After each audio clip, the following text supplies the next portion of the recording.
सर्वप्रथम सभी भक्तों को नव वर्ष की हार्दिक शुभकामनाएं। हम लोग प्रतिदिन भगवान के मार्ग पर अग्रसर हों, भगवान से और आसक्त हों, भगवान के दिखाए हुए निर्देशों को पालन करें और इस प्रकार हमारा नव वर्ष मंगलमय हो, इसकी कामना हम लोग करते हैं। श्रीमद् भगवद गीता यथारूप हम लोग चर्चा कर रहे हैं और इस चर्चा में हमने अभी तक 12 अध्यायों का पाठ किया है। इन 12 अध्यायों की यात्रा में हमने क्रमबद्ध रूप से अर्जुन को भगवान की शिक्षाओं को देते हुए पढ़ा, सुना, समझने का प्रयास किया। और अर्जुन के माध्यम से भगवान हम सबको शिक्षा दे रहे हैं कि हमारे जीवन को हमें कैसे व्यतीत करना है। हर व्यक्ति का एक उद्देश्य होता है, हर वस्तु का एक उद्देश्य होता है, और उस उद्देश्य के अनुकूल अगर उस वस्तु का इस्तेमाल किया जाए तो उस वस्तु के लिए भी और उस क्रिया के लिए, दोनों के लिए महत्वपूर्ण है। मान लीजिए कोई किसान बहुत पैसे वाला है और वो मर्सिडीज गाड़ी खरीद करके अपने ट्रैक्टर की जगह मर्सिडीज गाड़ी से खेत जोतने लगे, तो ये उसकी मूर्खता होगी। गाड़ी का अपना उपयोग है, ट्रैक्टर का अपना उपयोग है। उसी प्रकार हर एक शरीर का अपना अपना उपयोग है। जानवरों की योनि अपने आहार, निद्रा, भय, मैथुन में संतुष्ट रहती है, लेकिन मनुष्य योनि उत्कृष्ट योनि है और मनुष्य योनि धर्म से विशेष बनती है। और इस प्रकार जो हम धर्म का पालन करते हैं, तभी धर्मो हितेषाम अधिको विशेषो, तभी हम मनुष्य कहलाते, तभी हम विशेष हैं। अन्यथा धर्मे न हीना पशु भी समाना, धर्म के बिना तो हम पशु जैसे ही हैं। तो उसी आधार को हमारा सूत्रधार करते हुए, उसी आधार को, उसी सिद्धांत को हमारा मार्गदर्शन मानते हुए हम भगवत गीता का पाठ कर रहे हैं। कई लोगों के मन में ये प्रश्न होता है कि आ, हम बचपन में नहीं पढ़ पाए या हमें बचपन में नहीं मिला। कोई बात नहीं, जब मिला है तभी से अब भगवत गीता का अनुसरण हमको करना है।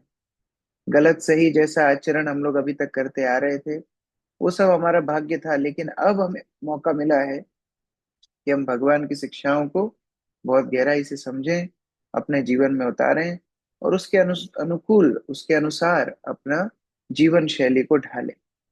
तो इसी प्रकार से ये भगवत गीता हमारे जीवन में परिवर्तन लाने के लिए बड़ा महत्वपूर्ण ग्रंथ है। आज हम प्रवेश करने जा रहे हैं भगवत गीता के 13वें अध्याय में।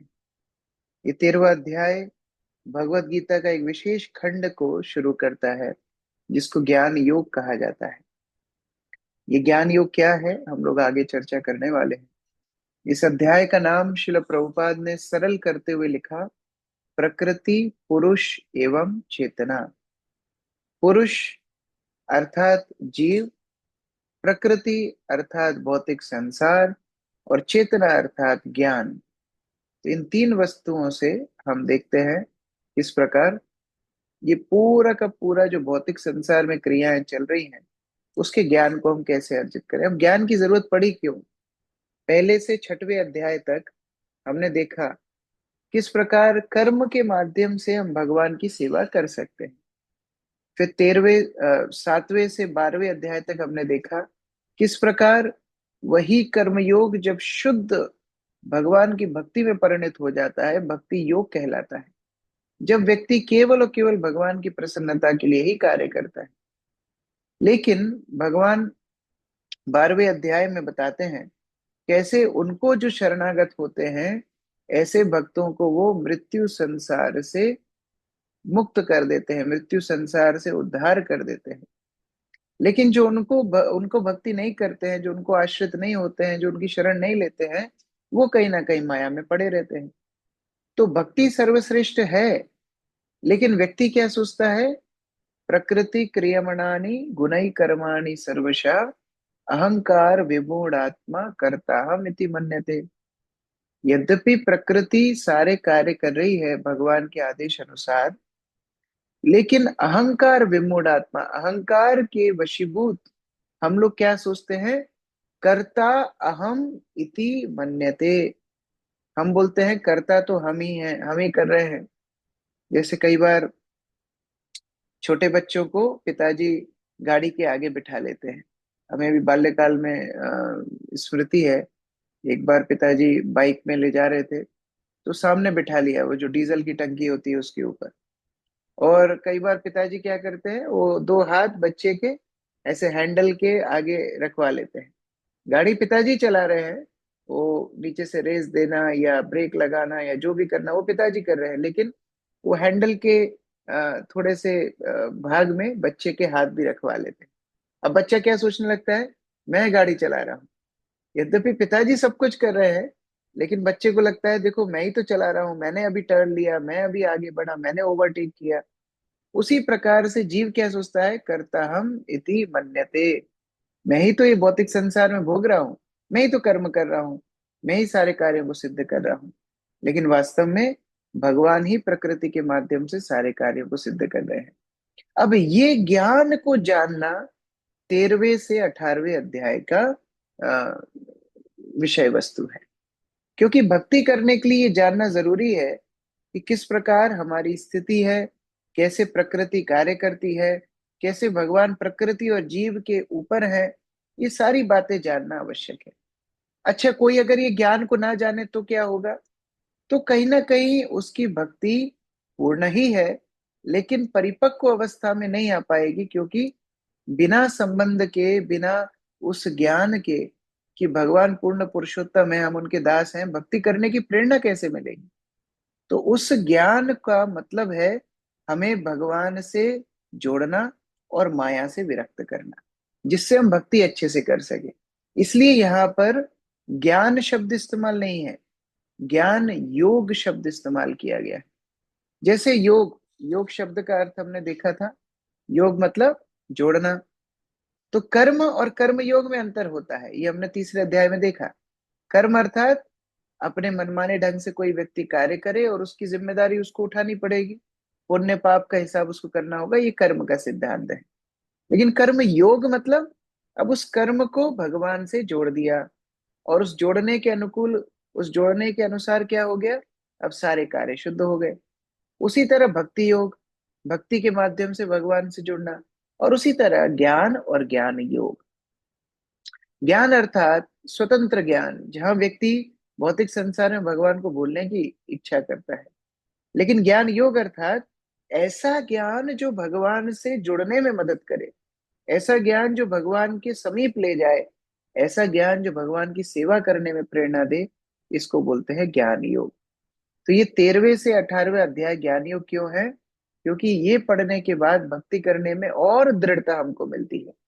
तो कई लोग ऐसा सोचते हैं कि देखो गीता में सभी लोगों के लिए सब कुछ दिया गया है, कर्मी लोगों के लिए भी दिया गया है, ज्ञानी लोगों के लिए भी दिया गया है, भक्ति लोगों के लिए दिया गया है। लेकिन ये बात सही नहीं है। भगवत गीता का मूल सिद्धांत भक्ति है, और उस भक्ति में सहायक कर्म और ज्ञान किस प्रकार से हो सकते हैं, इसका उल्लेख भगवान कर रहे हैं। इसीलिए ये जब अध्याय में हम प्रवेश करने वाले हैं, आप लोग ये स्पष्टता से समझने का प्रयास करें कि ये ज्ञान कोई पृथक ज्ञान नहीं, ये ज्ञान भक्ति के सहायक ज्ञान ही है। पिछले अध्याय में हमने देखा था किस प्रकार भगवान की स्थिति है, कैसे अलग अलग स्थितियों में भगवान आदान प्रदान करते हैं, कैसे भगवान अलग अलग हमको सुविधाएं देते हैं कि तुम शुद्ध भक्ति करो, नहीं कर पाओगे तो कर्म योग करो, नहीं करोगे तो निष्काम कर्म करो, और भी कुछ नहीं कर पाओगे तो कम से कम ज्ञान अर्जित कर लो, क्योंकि ज्ञान अर्जित करके तुम्हें पुनः प्रेरणा मिलेगी मेरी भक्ति करने के लिए। और फिर भगवान भक्तों के गुणगान करते हैं आखिरी 8 श्लोकों में। इस अध्याय की शुरुआत उसी ज्ञान से होती है। हर तत्व को समझना आवश्यक है। इसको हम छोटे से एक्रोनिम वाइसिस्ट नाम से याद रखने का प्रयास करेंगे। सबसे पहले अर्जुन प्रश्न पूछते हैं, 7 प्रश्न अर्जुन आगे पूछ रहे हैं। वास्तव में 6 प्रश्न अर्जुन पूछते हैं जिनका उत्तर भगवान देंगे। उसके बाद भगवान ज्ञान के लक्षण बताएंगे। किसी व्यक्ति के अंदर ज्ञान है तो वो ज्ञान के सूचक क्या है, आत्मा परमात्मा में अंतर बताएंगे। इंजॉयर, भोक्ता कौन है, भाई आनंद प्रदान किसको होता है, जीव को होता है, परमात्मा को होता है, शरीर को होता है, प्रकृति को होता है, ये भी हम देखेंगे। किस प्रकार से जो व्यक्ति इस सारे ज्ञान को समझ जाता है उसकी पहचान कैसी होती है। और किस प्रकार व्यक्ति इस सारे भव बंधन से मुक्त हो सकता है, ये सारी बातें देखेंगे। सर्वप्रथम अर्जुन के 6 प्रश्न। अर्जुन भगवान को प्रश्न पूछ रहे हैं, भगवान 6 वस्तुओं के बारे में मुझे बताइए कि प्रकृति क्या है, पुरुष क्या है, क्षेत्र क्या है, क्षेत्रज्ञ क्या है, ज्ञान क्या है और गेयम क्या है। ये 6 वस्तुओं के बारे में बताइए। प्रकृति क्या होती है? प्रकृति अर्थात भोग्य वस्तु। जिस वस्तु का आप भोग करते हो उसको प्रकृति बोला जाता है। आज हमारा शरीर भी एक प्रकृति का ही हिस्सा है। ये भौतिक संसार प्रकृति है, हमारे खाद्य पदार्थ प्रकृति हैं, इंद्रियों के भोग वस्तु प्रकृति हैं। और पुरुष कौन है? पुरुष अर्थात जो प्रकृति को भोगता है उसको पुरुष बोलते हैं। अब यह स्त्री पुरुष वाला पुरुष नहीं है, ये वास्तव में सभी प्रकृति हैं। भौतिक संसार में, आध्यात्मिक संसार में केवल एक ही पुरुष है, जो है भगवान श्री कृष्ण। और भगवान श्री कृष्ण के अलावा सारे जीव प्रकृति ही है। लेकिन ये प्रकृति पुरुष को संयमित करने का प्रयास करती है। हम देखते भी हैं सामान्य जगत में भी सभी पति पत्नी की बात मानते हैं।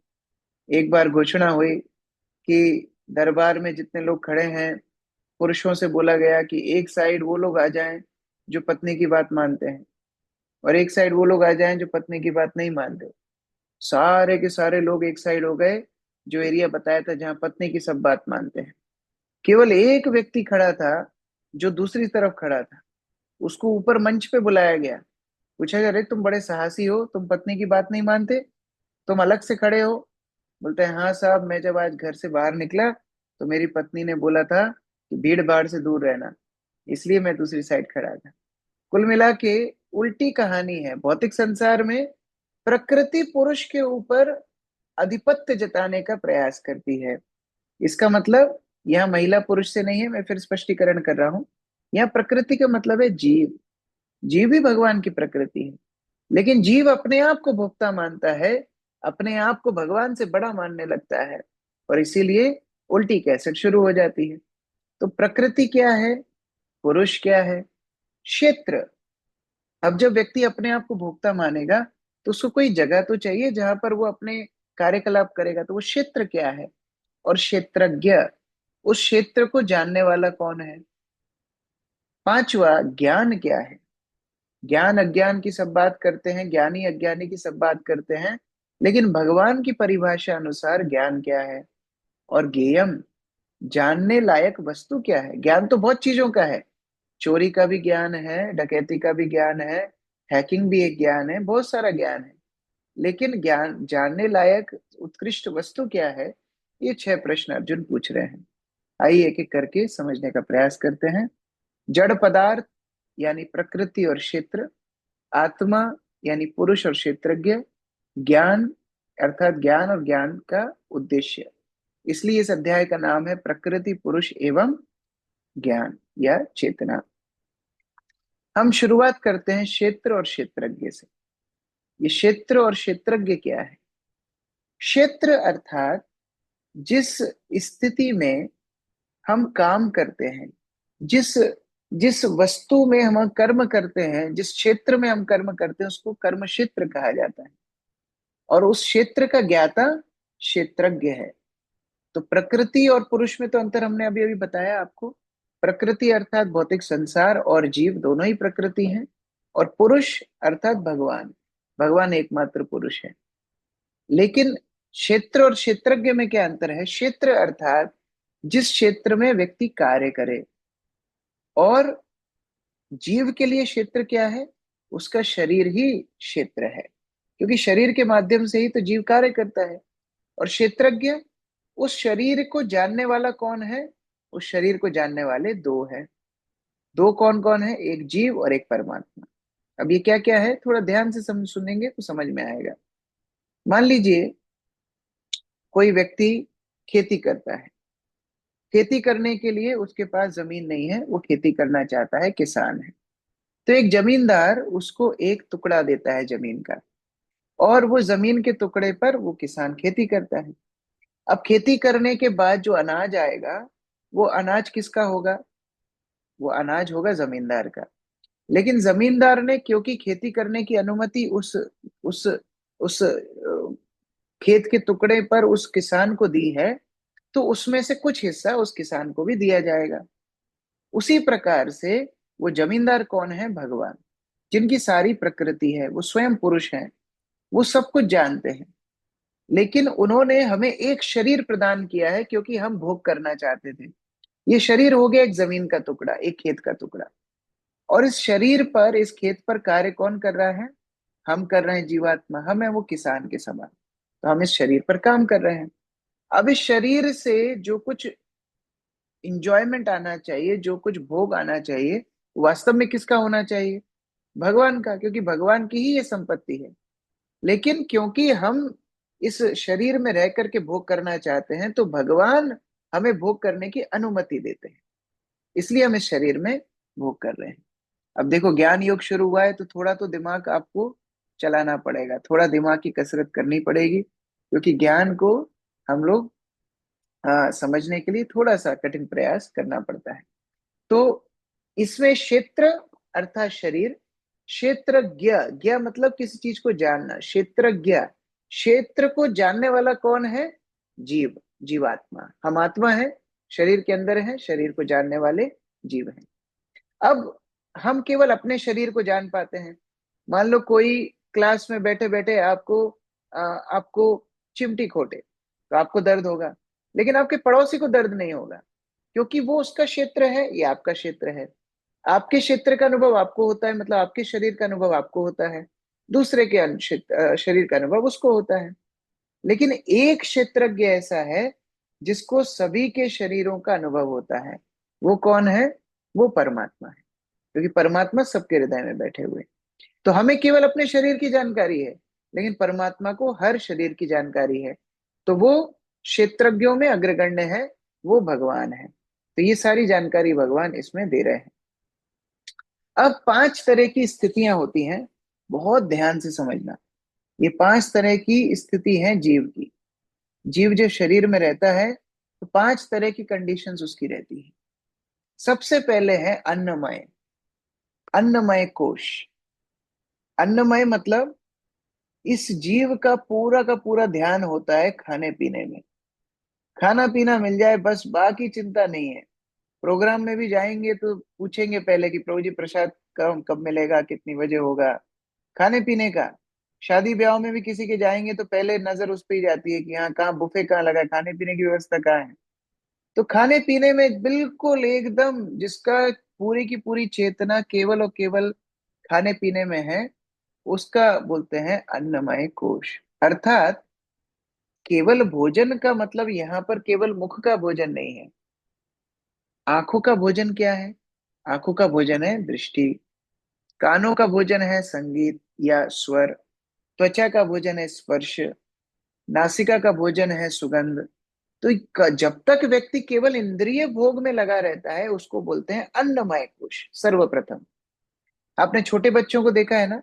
छोटे बच्चे क्या करते हैं? छोटे बच्चों की एक आदत होती है, जो कुछ मिलता है मुंह में रख लेते हैं। जो कुछ मिलेगा उनको, खाने का सामान मुंह में रखेंगे, कुछ नट बोल्ट निकला है वो भी मुंह में रखेंगे, जो मिलेगा पेंसिल मुंह में रखेंगे, हर चीज को मुंह में रख लेंगे। ये है अन्नमय कोश। अब इसके ऊपर जब कोई व्यक्ति प्रगति करता है, तो वो स्तर पे आता है प्राणमय कोश। प्राणमय कोश मतलब अब वो ये सोचता है कि नहीं, मेरा शरीर बहुत महत्वपूर्ण है। मैं अंटसण नहीं खा सकता, हर कुछ नहीं खा सकता। मेरा शरीर बहुत महत्वपूर्ण है। मैं वही वस्तुओं का भोग करूंगा जो मेरे शरीर के अनुकूल हो। मुझे तो बहुत साल जीना है, इसलिए मैं व्यायाम भी करूंगा, मैं सुबह की सैर भी करूंगा, खाने में मैं संयम रखूंगा, आंखों को मैं थोड़ा आराम दूंगा, नासिका के लिए मैं प्राणायाम करूंगा, त्वचा का मैं ध्यान रखूंगा, रोज नहाऊंगा।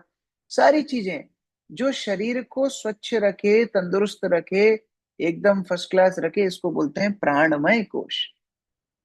ये दोनों स्थूल शरीर के स्तर पे होते हैं। इसके बाद व्यक्ति की और चेतना आगे जाती है। अब वो अपने शरीर से और आगे सोचता है, मन के स्तर पर। मनोमय या ज्ञानमय स्तर इसको बोलते हैं। इसमें वो व्यक्ति आते हैं जो अब समाज के लिए कुछ करना चाहते हैं। अरे मेरे शरीर का ही मैं क्यों सोचूं? मैं समाज के लिए कुछ करूंगा, देश के लिए कुछ करूंगा, मैं राष्ट्र के हित के लिए कुछ करूंगा, मैं साइंटिफिक रिसर्चेस करूंगा, मैं बहुत बड़ी बड़ी ऐसी तकनीकें ले आऊंगा जिससे लोगों का जीवन सरल हो जाए, मैं दान करूंगा, मैं लोगों को मदद करूंगा, मैं अस्पताल खोलूंगा, विद्यालय खोलूंगा। ये सारी भावनाएं ज्ञानमय कोश कहलाती है, जहाँ व्यक्ति अभी और अपने शारीरिक चेतना से थोड़ा बाहर निकल के मन की चेतना पर आता है। इसके बाद होता है विज्ञानमय।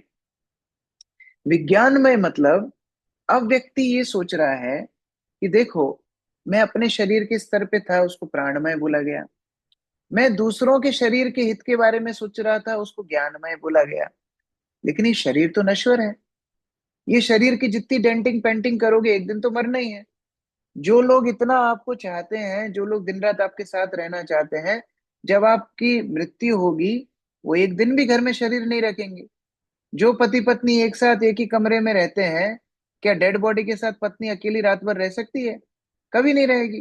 तो इसका मतलब जो शरीर नश्वर है, तो शरीर के आगे आत्मा के विषय में सोचना चाहिए। इस स्तर को बोला जाता है विज्ञानमय।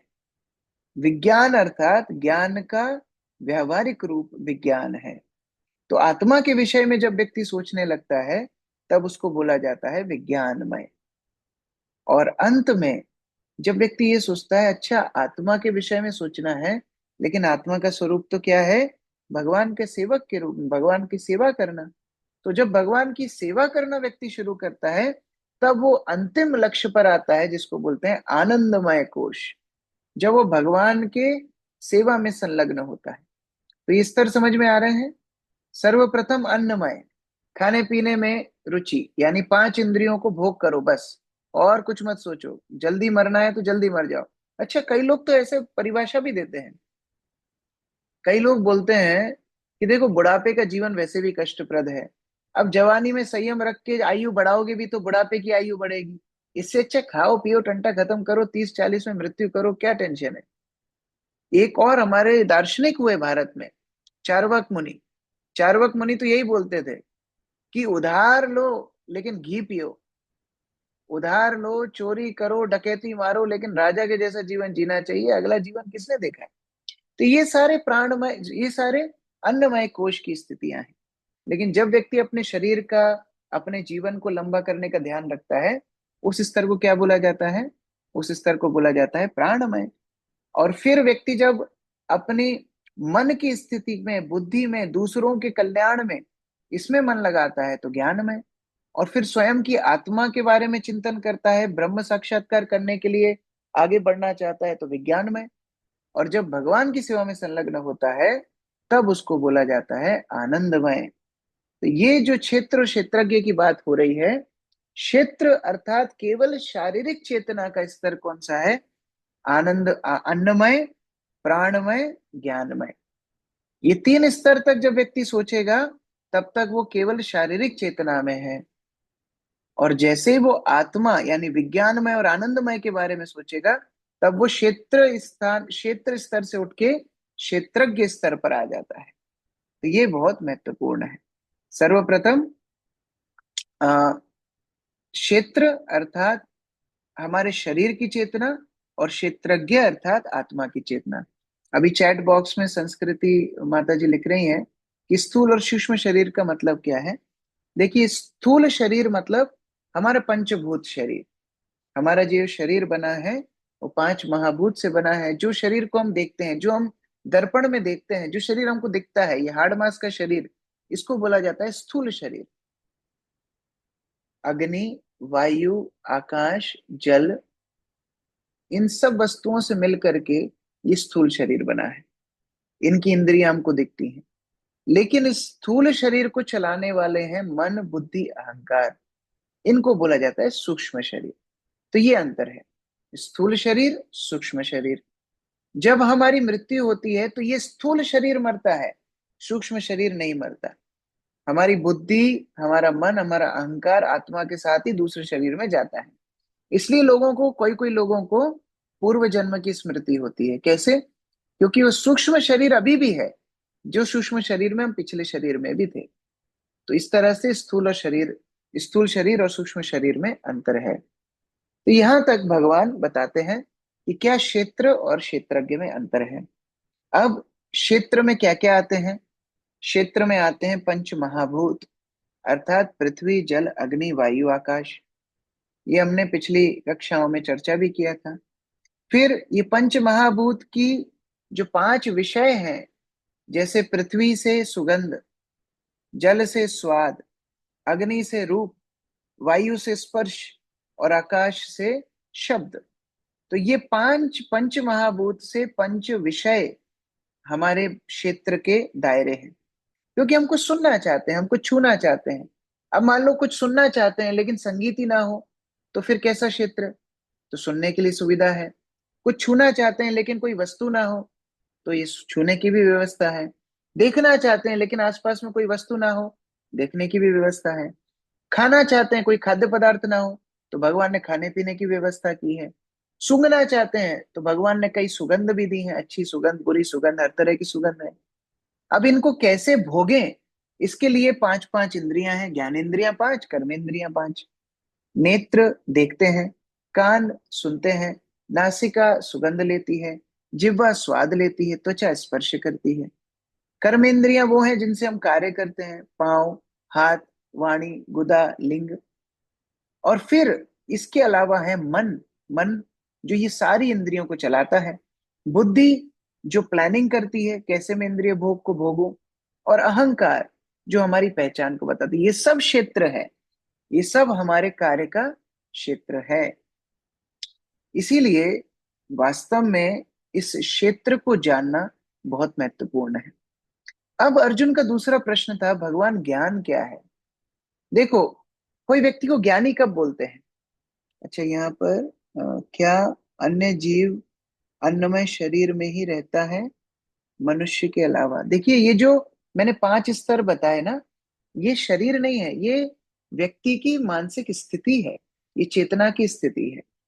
हर मनुष्य इन पांच स्थितियों से गुजरता है। व्यक्ति पहले अन्नमय कोश में होता है, खाने पीने, और अधिकांश लोग तो यही कर रहे हैं, इंद्रिय भोग की वासना में है तो अन्नमय है। तो इसीलिए जैसे जैसे वो प्रगति करके आनंदमय में आ जाएंगे, भक्ति करने लगेंगे, तब उनको माना जाता है ये सर्वोच्च स्तर के मनुष्य हैं। अब मैं बता रहा था कि अब हम जान गए कि हाँ, ये हमारा क्षेत्र है, ये हमारी कस्टडी, हमारी फैक्ट्री है। अब कोई व्यक्ति को बुद्धिमान कब बोला जाएगा? वो व्यक्ति को बुद्धिमान तब बोला जाएगा जब वो फैक्ट्री का सही सही उपयोग करे। जैसे मैं मर्सिडीज का उदाहरण दे रहा था। मर्सिडीज है, घर में खेत जोतने के लिए इस्तेमाल कर रहे हैं। फैक्ट्री है, जैसे एक अच्छा उदाहरण नहीं है लेकिन फिर भी मैं दूंगा। एक पिताजी थे, एक पिताजी ने बोला कि एक ये कमरा है, ये कमरे में जो मेरा बेटा सबसे महत्वपूर्ण वस्तुओं को भर देगा, उस वस्तु को भरने के आधार पर मैं निर्णय करूंगा कौन सा मेरा बेटा सबसे ज्यादा बुद्धिमान है। तीन बेटे थे, तीनों के हाथ में 100-100 रुपए दिए। 100 रुपए एक बेटे के, दूसरे बेटे के हाथ में 100 रुपए, तीसरे बेटे के हाथ में 100 रुपए। तीनों को बोला, देखो, इस कमरे में तुम्हें कुछ भरना है, और तुम जो वस्तु से इस कमरे को भरोगे, वो कमरे वो वस्तु से मैं निर्णय करूंगा कि तुम तीनों में से कौन सबसे बुद्धिमान है, और उसी को मैं अपनी जायदाद लिख करके जाऊंगा वसीयत।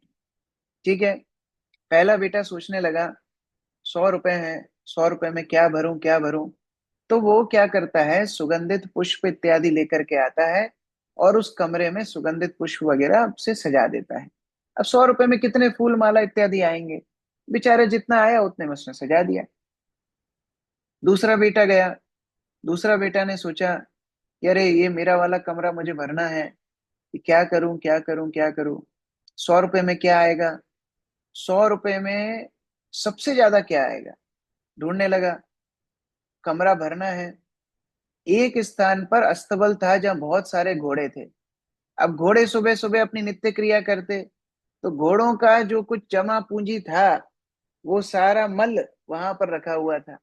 अस्तबल के इंचार्ज से बोला, 100 रुपए में ये सारा मल हमको दे दो।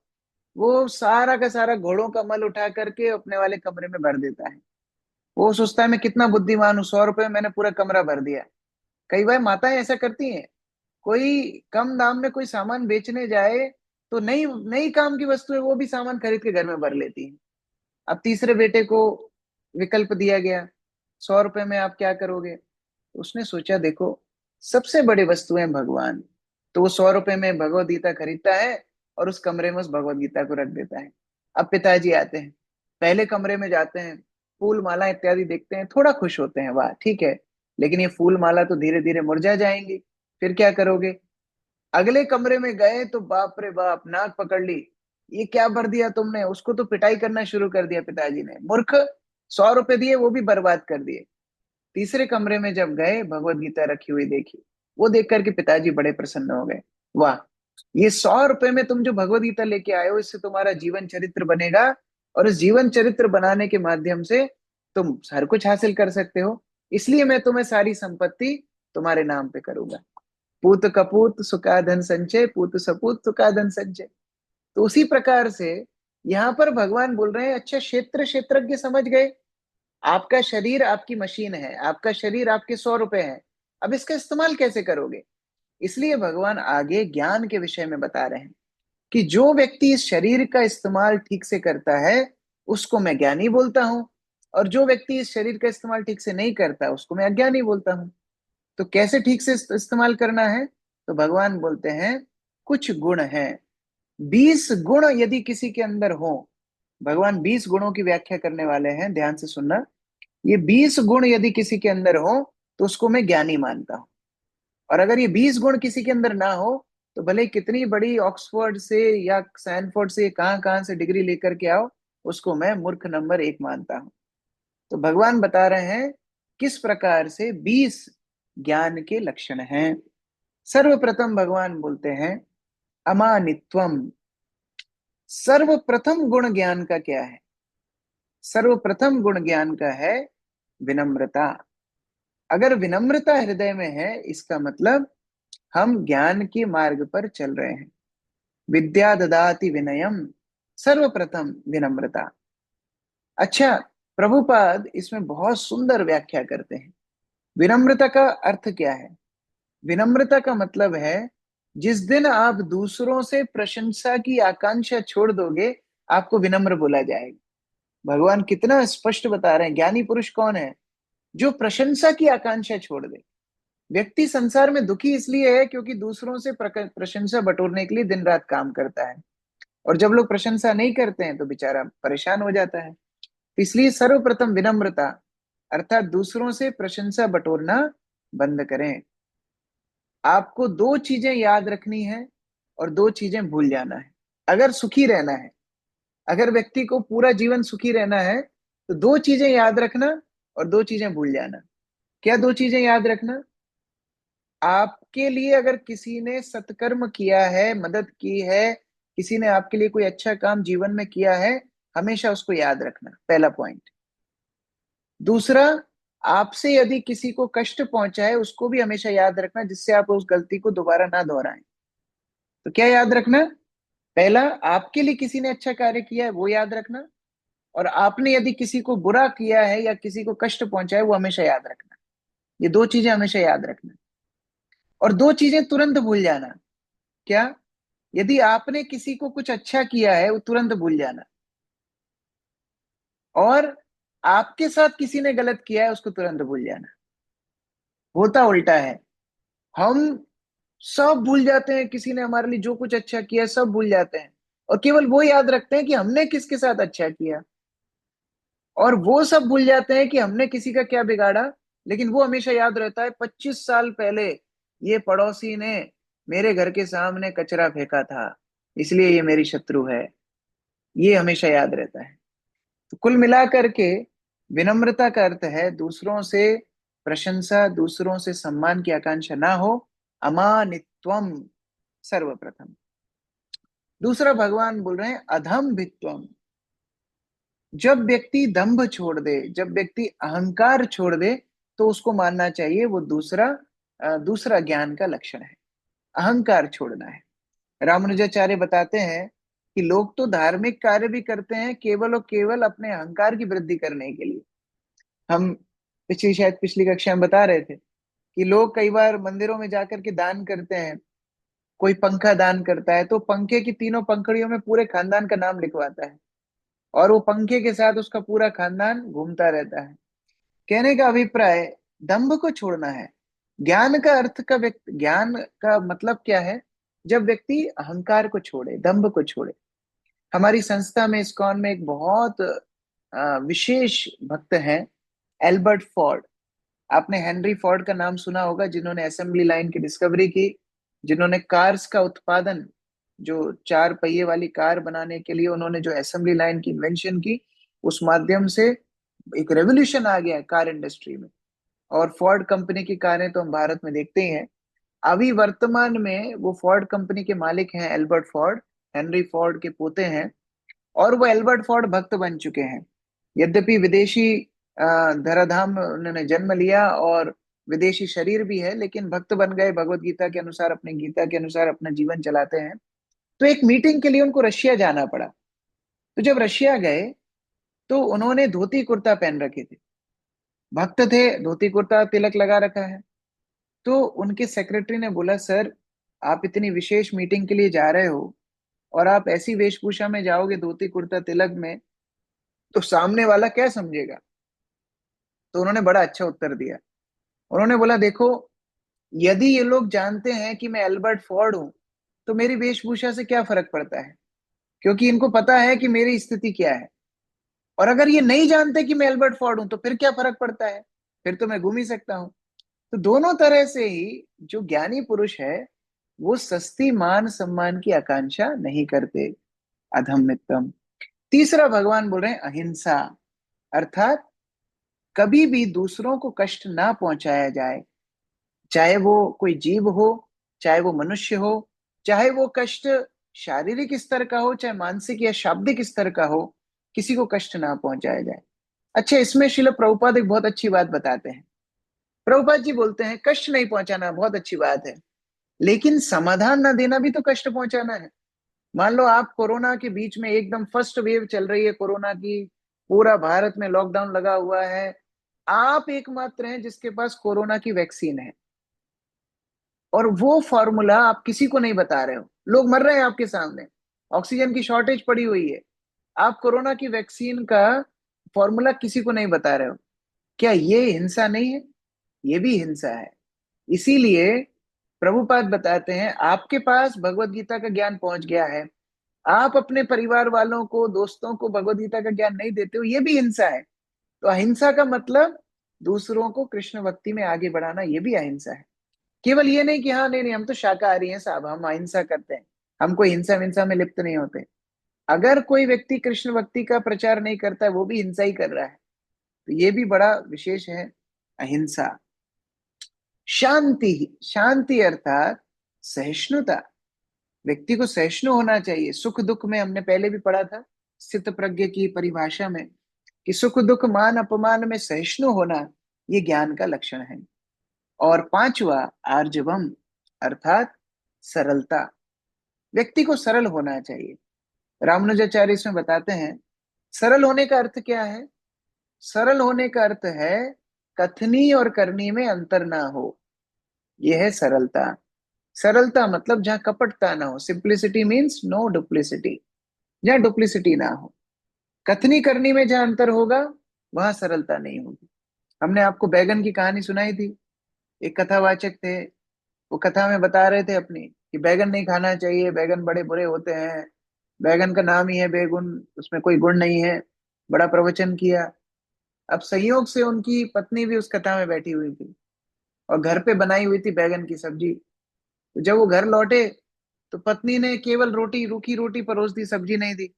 तो कथाकार बोलने लगे, अरे आपने हमको बैगन की सब्जी क्यों नहीं दी? तो बोले, अरे अभी तो कथा में आप बोल के आए हो कि बैगन नहीं खाना चाहिए, फिर आप यहाँ बैगन की सब्जी मांग रहे हो। तो कथाकार बोलता है, नहीं नहीं, वो कथा के बैगन थे, वो अलग है, ये थाली के बैगन है, ये अलग है। तो ये कथनी करनी में जहां अंतर हो जाएगा, वहां सरलता नहीं रहेगी, वहां कपटता हो जाएगी। तो ज्ञानी पुरुष का लक्षण क्या है?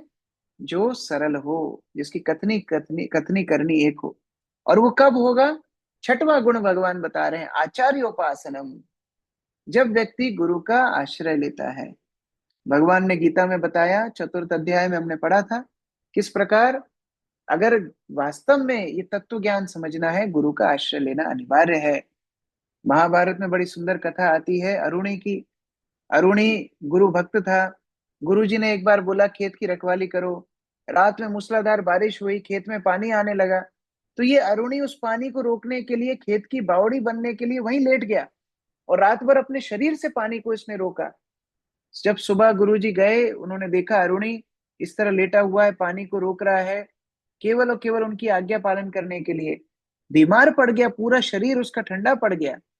तब उनके गुरु ने अरुणि को आशीर्वाद दिया, अरुणि आज से तुम सारे वैदिक साहित्य के ज्ञाता बन जाओगे। केवल और केवल गुरु की सेवा करने से, गुरु का आश्रय लेने से व्यक्ति सारे ज्ञान को प्राप्त करता है। इसलिए भगवान श्री कृष्ण छठवा बता रहे हैं आचार्य उपासना, आचार्य का, गुरु का आश्रय लेना। सातवां है स्वच्छता, क्लेanलीनेस। ये स्वच्छता दो प्रकार की होती है। एक है बाह्य स्वच्छता, एक है आंतरिक स्वच्छता। बाह्य स्वच्छता जो आजकल ठंडों के मौसम में लोग नहीं करते, रोज नहाना।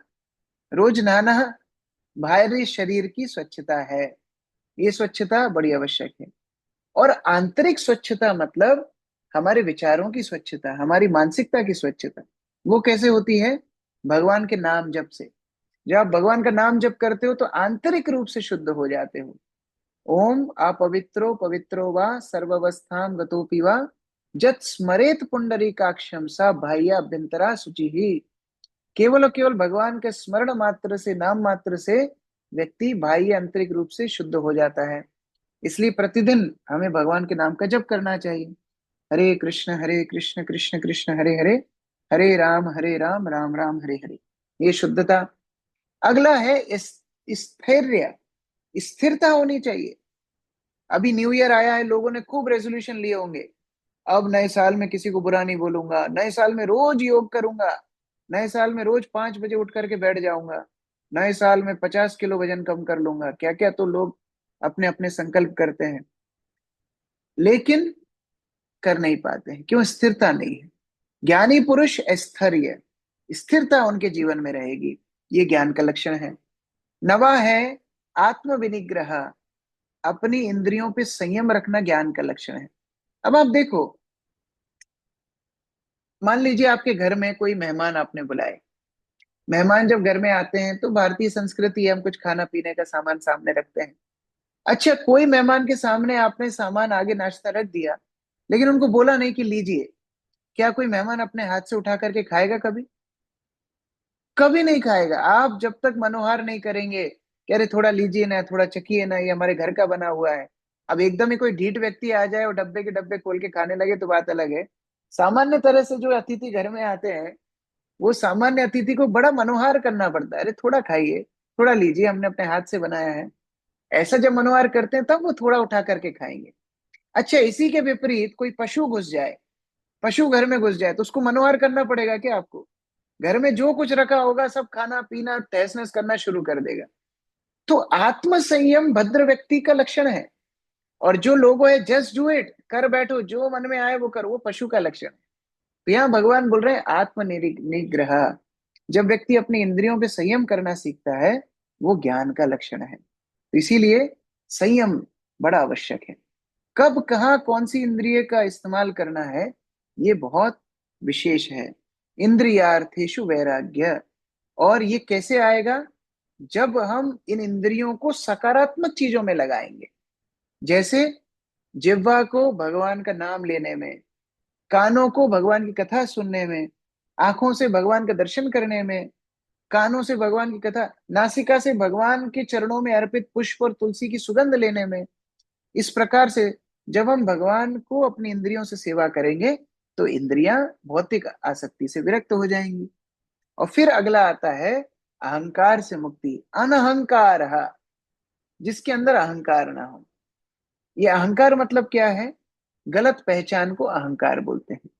अहंकार, ये हमने पहले ही बताया। अहम, अहम मतलब मैं, संस्कृत में अहम मतलब मैं, कार मतलब कौन, मैं कौन हूं ये पहचान बताना अहंकार होता है। अब अभी हमारी स्थिति कैसी है? जैसे मान लो आपके कोई काका हैं और उन काका को भूत लग जाए। जब किसी व्यक्ति को भूत लगता है तो वो कैसी बातें करता है? आप में से कुछ लोगों को अगर अनुभव हो, या आपने कोई मूवी देखी हो, उसमें देखा होगा भूत लगने पे व्यक्ति उटपटांग बात करता है, वो अपनी पहचान खो देता है। उसको पूछो काका आप कौन है, तो काका काका नहीं बोलेंगे, काका बोलेंगे मैं राका हूँ। आप बोलेंगे नहीं आप राका नहीं आप काका हो। नहीं, वो तो भूत लग गया उसको, उसकी पहचान वो खो गया।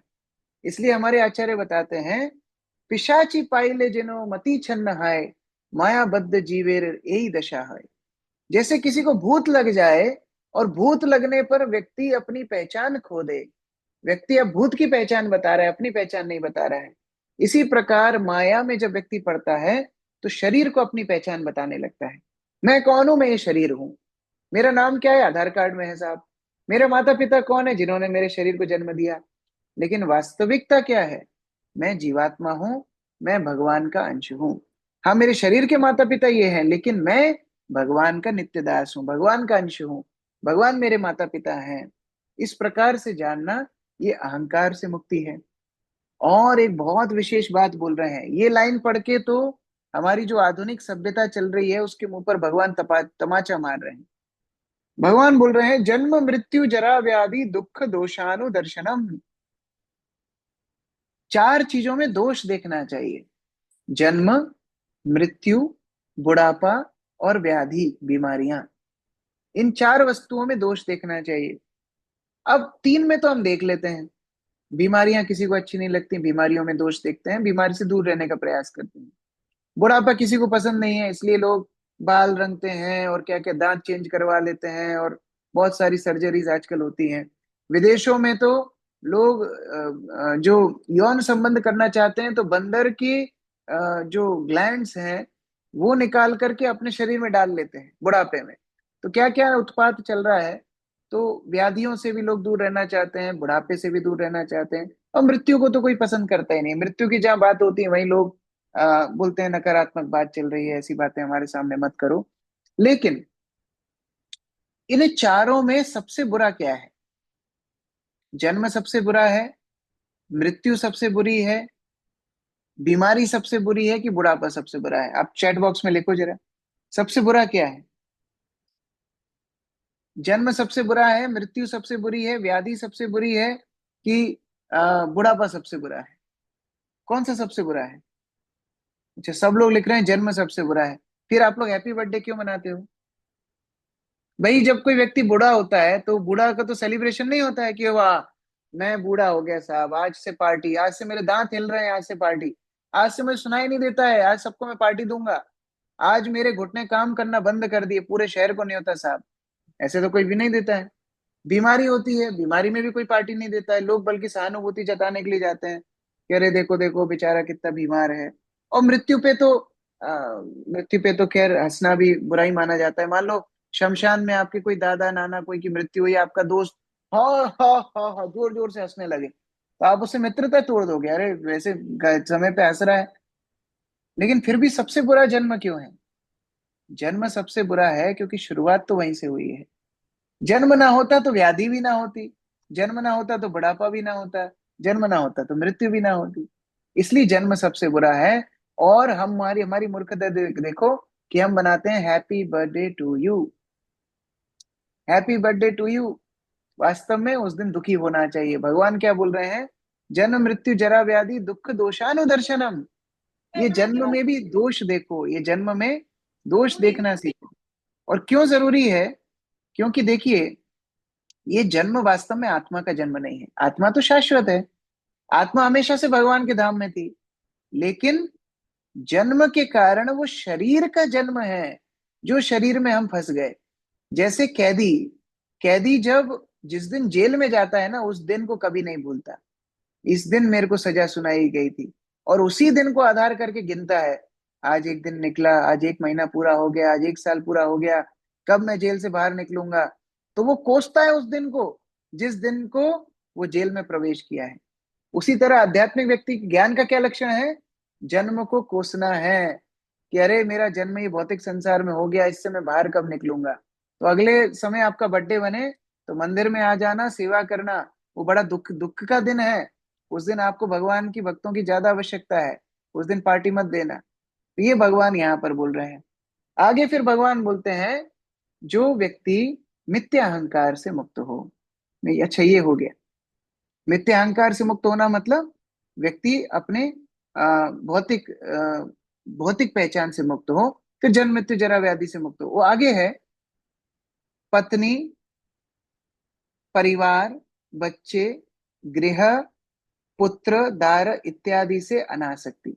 अब इसका मतलब ये नहीं कि घर छोड़ दें, परिवार छोड़ दें, नहीं।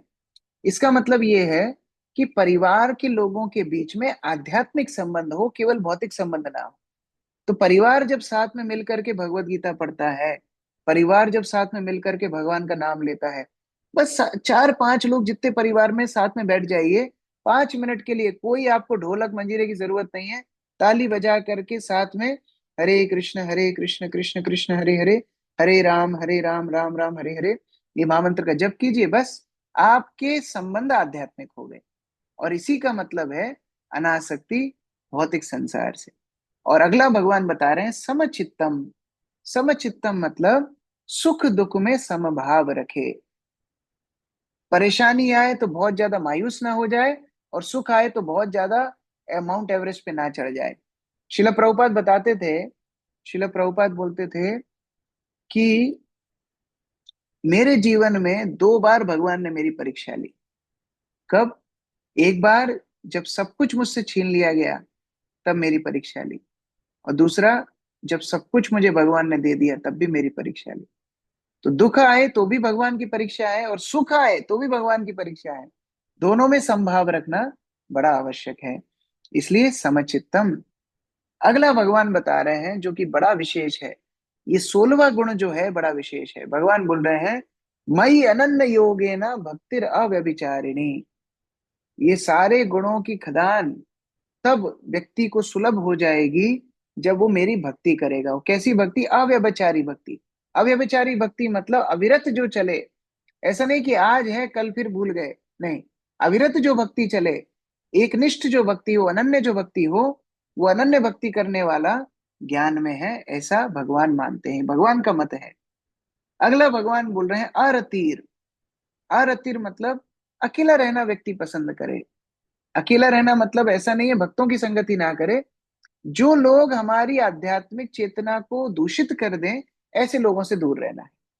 जो एकदम ही घर पे आ जाएं शराब लेकर के, जो ऐसे लोग हों जो एकदम ऐसी चित्र आपको भेजें, ऐसे व्हाट्सएप पे वीडियो भेजें, ऐसे लोग जो आपके लक्ष्य से आपको भटका दें, ऐसे लोगों से दूर रहना है। अगला भगवान बता रहे हैं किस प्रकार से आ, आध्यात्मिक चिंतन में व्यक्ति निमग्न रहे और अपनी आध्यात्मिक चेतना को सर्वस्व माने। अर्थात मैं भक्ति में आगे बढ़ना चाहता हूं, इसलिए मैं अपना समय अनर्गल वस्तुओं में समय व्यर्थ नहीं करूंगा। मैं केवल और केवल अपने कार्य करूंगा, कर्म करूंगा, अपने धर्म का अवलंबन करूंगा। ये 20 भगवान ज्ञान के लक्षण बताते हैं। अब यहाँ पर एक भी बार भगवान ने ये नहीं बोला कि आपकी डिग्री बीटेक होनी चाहिए, एमटेक होनी चाहिए, पीएचडी होनी चाहिए, फलानी इतनी भाषाएं आपको आनी चाहिए, इंग्लिश का ज्ञान तो कम से कम आपको होना ही चाहिए। ये सब भगवान नहीं बोल रहे हैं, क्योंकि ये ज्ञान वास्तव में ज्ञान नहीं है। वास्तविक ज्ञान है ये 20 गुण। तो आप लोग अपनी भगवत गीता में ये 20 गुण भगवान ने बताए हैं, आप लोग इसको बहुत गहराई से पढ़िए। और प्रभुपाद जी ने जो तात्पर्य दिया, एक एक क्वालिटी को प्रभुपाद ने बहुत अच्छे से समझाया है, आप लोग वहां पर पढ़ सकते हैं। लेकिन मुख्य बात है, इन सारे गुणों को यदि किसी को प्राप्त करना है एक शॉट में अगर सारे गुणों को प्राप्त करना है, तो केवल 16वां आप गुण याद रखना, कि अगर भगवान की कोई अनन्य भक्ति करता है तो सारे गुण उसके अंदर अपने आप आ जाते हैं, उसको फिर अन्यत्र प्रयास नहीं करना पड़ता।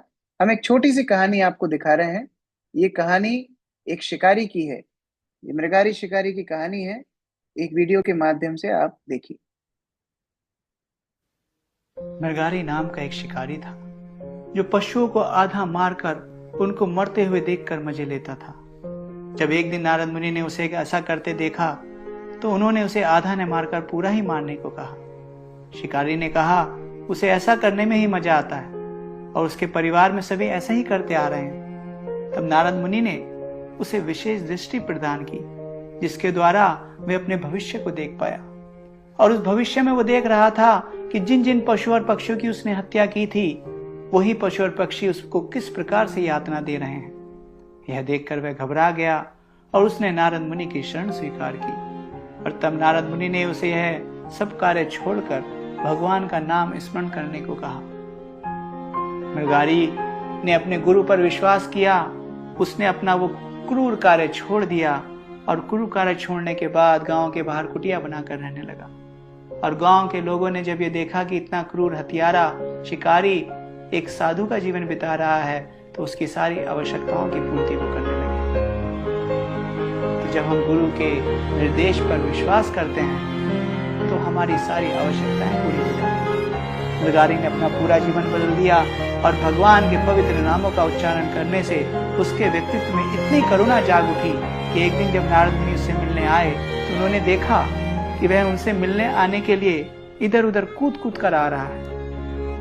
नारद मुनि द्वारा इसका कारण पूछने पर उसने बताया कि रास्ते में कुछ चींटियां हैं, वह उन्हें कुचलना नहीं चाहता। भगवान के साथ संबंध स्थापित करने पर ऐसा व्यक्ति भी जो पशु पक्षियों को आधा मारने में आनंद लेता था, अब चींटियों पर भी पैर रखने से बच रहा है। यह करुणामय भाव भगवान के करुणामय भाव का ही एक अंश है जो वह भगवान से संबंध स्थापित करने पर प्रदर्शित कर पा रहा था। जब एक बिजली के बल्ब को बिजली घर से बिजली प्राप्त होती है तभी वह प्रकाशवान होता है, नहीं तो मात्र कांच का टुकड़ा है। उसी प्रकार श्री कृष्ण एक बिजली घर के समान है और जब हम उनसे जुड़ते हैं तो उनके अनेक गुण भी हमारे द्वारा प्रदर्शित होने लगते हैं और उनके अनेक गुणों में से उनका एक गुण है करुणा। हरे कृष्ण। इस प्रकार मिलती जुलती कहानी वाल्मीकि भी की है, वाल्मीकि ऋषि की भी है। जहाँ वो नारद मुनि से मिलते हैं, वो भगवान नाम लेने के लिए उनको प्रेरणा देते हैं और राम राम नाम लेते उनके सारे अवगुण जा करके महान वाल्मीकि ऋषि बन जाते हैं। इस प्रकार यदि हम भगवान की भक्ति में संलग्न हो जाएं तो अपने आप सारे गुण उस भक्त के अंदर आ जाते हैं। अब भगवान बता रहे हैं, ठीक है तुम क्षेत्र समझ गए, शरीर क्षेत्र है, क्षेत्र का इस्तेमाल कैसे किया जाना चाहिए वो ज्ञान भी समझ गए। अब ज्ञेयम समझो। ज्ञेयम अर्थात उस ज्ञान का लक्ष्य क्या है। उस ज्ञान का लक्ष्य कौन है? स्वयं परमात्मा। हमने S for soul and super soul, स्वयं परमात्मा को जानना उस ज्ञान का लक्ष्य है।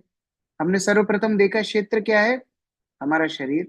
ज्ञान क्या है, उस शरीर को इस्तेमाल करने के लिए क्या क्या गुण हमने प्राप्त किए हैं। 8 से 12 नंबर श्लोक में 20 गुणों की भगवान ने चर्चा की, जो हमने यहाँ विस्तार से सीखा। और तीसरा ज्ञेयम, अर्थात उस ज्ञान के लक्ष्य कौन है? परमात्मा, भगवान स्वयं उस ज्ञान के लक्ष्य हैं। जो परमात्मा सर्वव्यापी हैं, सबके हृदय में बैठे हैं, जो हमारे जैसे भौतिक नहीं दिव्य हैं और सारी विरुद्ध परिस्थितियों में भी जो अपने समन्वय को बिठा करके रखते हैं, जो अच्युत हैं, कभी अपने पद से च्युत नहीं होते, ऐसे भगवान को स्मरण करना ज्ञान का लक्षण है। आगे अर्जुन प्रकृति और पुरुष के भीतर अंतर पूछता है। ये प्रकृति पुरुष का रट्टा क्या है? कौन करता है? जीव करता है, प्रकृति करती है? समझ में नहीं आता। पहले भगवान ने समझाया था लेकिन फिर भी समझ में नहीं आता।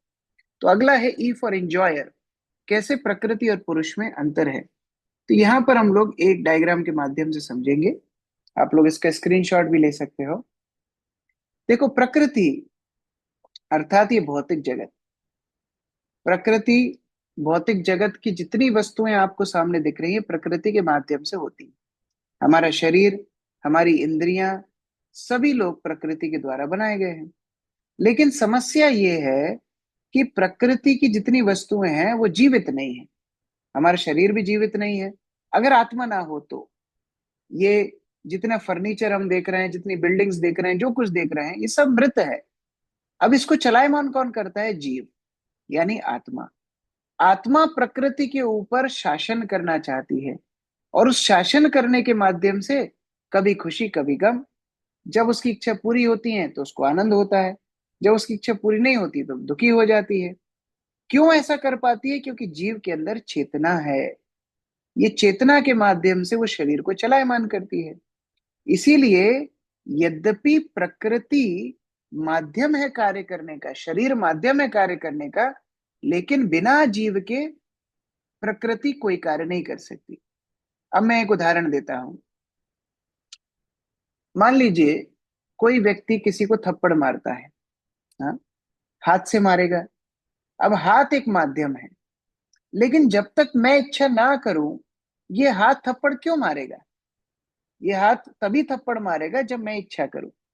अच्छा, अब ऐसा व्यक्ति की कल्पना करो जिसके दोनों हाथ नहीं है। अब वो लाख इच्छा करे, वो थप्पड़ मार सकता है क्या? उसके पास हाथ ही नहीं है, तो थप्पड़ कैसे मारेगा?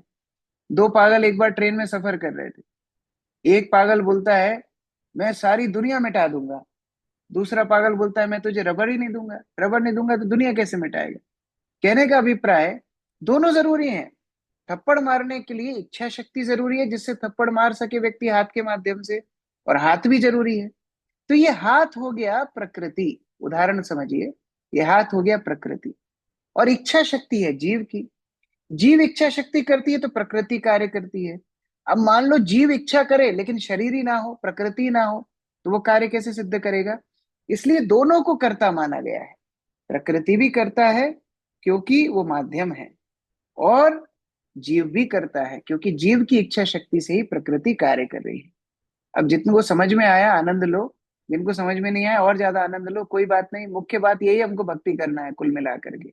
सारांश यही है। अगले इससे हम लोग समझने का प्रयास करते हैं। एक और छोटा सा डायग्राम है। ये है जीव। ये जो छोटे डब्बे में है, ये है जीव, आत्मा। अब आत्मा का समस्या क्या है? आत्मा समझती है अपने आप को शरीर। जब शरीर समझती है, उस स्थिति में शरीर के माध्यम से काम करना चाहती है। तो प्रकृति जीव को सहायता करती है कार्य करने में। तो दोनों की मिलीजुली सरकार, ये ये मान लो कांग्रेस और बीजेपी एक साथ कार्य कर रहे हैं। ऐसा कभी हो सके तो ऐसा मान लो कि जीव और प्रकृति दोनों मिलीजुली सरकार चला रहे हैं। जीव इच्छा करती है, प्रकृति उनको मदद करती है, तब कार्य होता है। अब ये जीव कई प्रकार से कार्य करते हैं। एक जीव ऐसे हैं जिनको कोई लेना देना नहीं आध्यात्मिक ज्ञान से। उनमें कौन कौन आ गए? नास्तिक आ गए, निराकारवादी आ गए, अपने चिंतन के माध्यम से उल्टी सीधी विचारधारा वाले सारे लोग, दार्शनिक इस कैटेगरी में आ गए। अब जो लोग धर्म में विश्वास रखते हैं, उनमें तीन कैटेगरी हैं: कर्मी, ज्ञानी, भक्त। ये हम लोग भगवत गीता में पढ़ रहे हैं। कर्मी जो कर्म के माध्यम से भगवान को सेवा करते हैं, ज्ञानी जो ज्ञान के माध्यम से भगवान से जुड़ना चाहते हैं, और भक्त जो कर्म ज्ञान सब कुछ पूरी दुनिया को भगवान की सेवा में लगा देते हैं, वो भक्त है। तो इस प्रकार से जीव कब मुक्त होता है?